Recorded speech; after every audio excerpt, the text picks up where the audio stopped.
नमस्कार, मैं सुधा सक्सेना।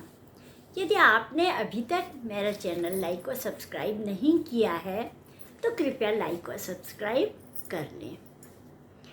हम सब आजीवन कर्म के आधार पर ही जीवन को गतिशील बनाते हैं और हमारा प्रयत्न होता है कि हम जो भी कर्म करें वो अपने लिए, समाज के लिए उपयोगी हो और किसी को कष्ट ना हो।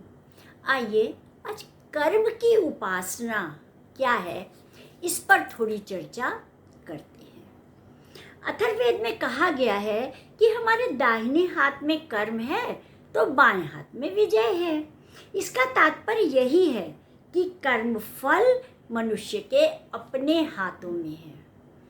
गीता में भी कहा गया है कि फल पे नहीं कर्म पे विश्वास करो। यदि कर्म पे विश्वास करेंगे तब फल हमें निश्चित रूप से अच्छा मिलेगा।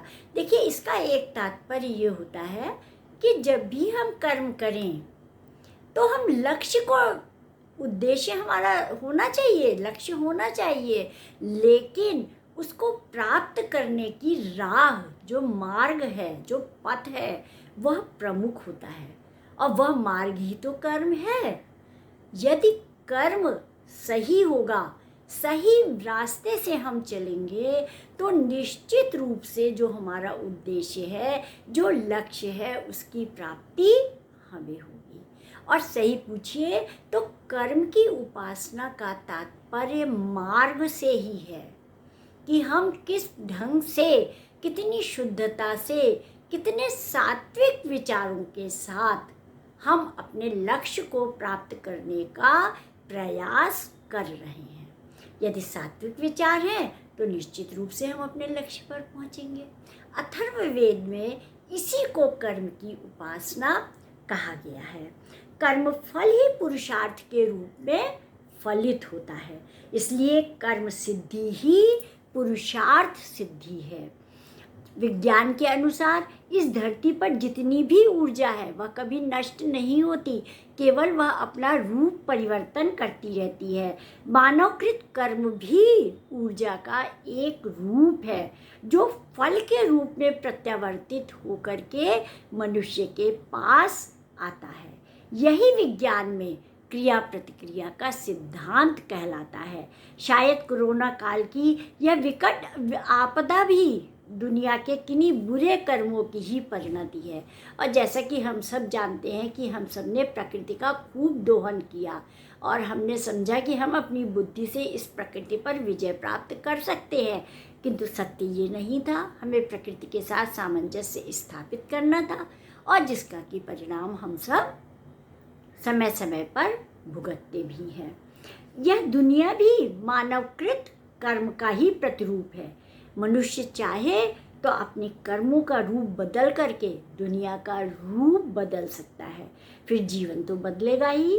गीता में भगवान कृष्ण मनुष्य को निश्चिंत करने के लिए कहते हैं कि मनुष्य का कर्म करने में अधिकार है, फल में नहीं।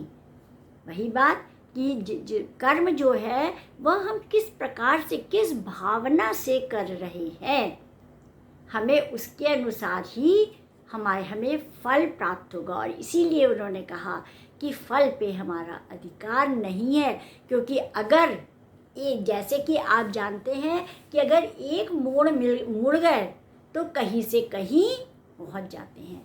उसी प्रकार से जीवन में जो लक्ष्य है हमारा, उसके चलते, उसको पाने के लिए जो कर्म हम कर रहे हैं, अगर एक भी मोड़ पर हम कुछ और कर गए तो जो लक्ष्य हमारा है उससे थोड़ा इतर हो जाएगा। कर्मों का फल अवश्यम भावी है, उसके लिए चिंतित होने की आवश्यकता नहीं है, क्योंकि बीज अगर डालेंगे तो पौधा तो उगेगा ही। उसी प्रकार से अगर कर्म करने के लिए आपने एक कदम बढ़ाया है तो निश्चित रूप से आपको उस कदम का फल अवश्य ही मिलेगा। इसलिए अपेक्षित परिणाम न मिलने पर अवसादग्रस्त नहीं होना चाहिए और अवसादग्रस्त होकर के कर्तव्य पथ से विरत भी नहीं होना चाहिए। यह मंत्र कर्म नियोजन का आधार भी है और अवसाद मुक्त जीवन का शुभारंभ भी है। तात्पर्य ये है कि असफल होने पर हमें निरंतर प्रयत्न करना चाहिए, अवसादग्रस्त डिप्रेशन में नहीं आना चाहिए। बार बार प्रयत्न करके हम अपने कार्यों को पूरा कर सकते हैं। वास्तव में कर्म साधन भी है, साधना भी है, कर्म योग भी है और आराधना भी है। कर्म जीवन का आधार भी है और जीवन का धार भी है।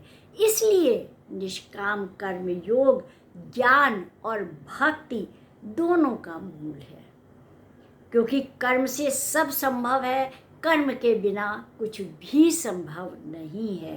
अतएव मानव मन में कर्म के प्रति समर्पण भाव भरने के लिए कहा गया। इस धरती की अक्षय संपदा का भोग कर्मनिष्ठ वीरों द्वारा ही किया जाता है। हम अपने प्रत्येक कर्म को उपासना बनाकर देश और समाज के हित में आगे बढ़ते हुए प्रकृति प्रदत्त इस खूबसूरत दुनिया को और अधिक खूबसूरत बनाएं। कर्म को पूजा कहने का उद्देश्य यही है कि ईश्वर रचित प्रकृति की देन को हम निरंतर उसका संरक्षण और पोषण करें और प्रकृति के संरक्षण और पोषण के हित में कार्य करते हुए, कर्म करते हुए हम अपना जीवन सरल और सहज बनाएं। और इस प्रकार से अगर देखें तो जीवन चलने का नाम है। आज इतना ही। धन्यवाद।